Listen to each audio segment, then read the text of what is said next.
তুই এখন তোর ভাগ্নির লোক আমার বিয়া দিবি আর নাহলে টাকা দিবি, কি করবি? ছি মামা, তোমার কি এতটুকু লজ্জা করে না?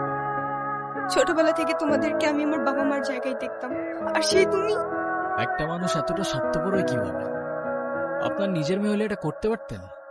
যেই মানুষটা আপনাদের জন্য এত কষ্ট করত, তার পরিশ্রমের সব টাকা আপনার হাতে তুলে দিত, সেই মানুষটাকে আপনারা টাকার জন্য বিক্রি করে দিচ্ছিলেন। পারেনও আপনারা। বাবা আমার ভুল হয়ে গেছে, বড় ভুল হয়ে গেছে, আমার মাফ করে দাও বাবা। যার উপর জুলুম করছেন তার কাছে মাফ চান। মাফ করে দে মা, আমি বড় ভুল করে বলেছি, আমার মাফ করে দে মা। তাহলে আমি জীবন তাহলে আমার টাকা কি? এই টাকা মানে কি? তোর কত বড় সাহস, তুই আমার ছেলে গায়ে হাত তুলছ? তুই যে এখনো জিন্দা হয়ে আমার সামনে দাঁড়ায় আছিস না, এটাই তোর সাত কপালে ভাগ্য। শুনেন আব্বাস মিয়া, আপনার মেয়ে এখন থেকে আমার মেয়ে হয়েই থাকবে। যেদিন আপনি আপনার স্বভাব চরিত্র পরিবর্তন করতে পারবেন, সেদিন এসে মেয়েটাকে দেখে যাবেন।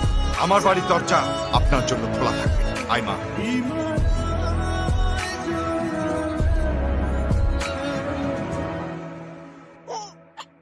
কি দাদু ভাই,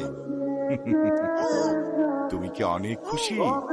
অনেক খুশি তুমি? তাই বলো দাদু, বলো বলো বলো।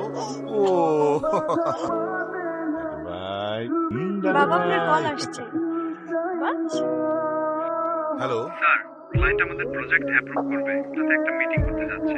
শোনো, প্রয়োজনে প্রজেক্ট ক্যান্সেল হয়ে যাবে, তবুও ফ্যামিলির সাথে থাকা অবস্থায় ইম্পর্টেন্ট কোনো কিছু ছাড়া আমাকে একদম কল করা যাবে না। দাদু ভাই, আলোতে এলেই দেখা যায় বোকা অন্ধকারের সাথে। সবশেষে পাশে পরিবার, আর পরিবারই তোর লাঠি। ছোট্ট খোকার আকাশ জুড়ে সবুজ প্রজাপতি।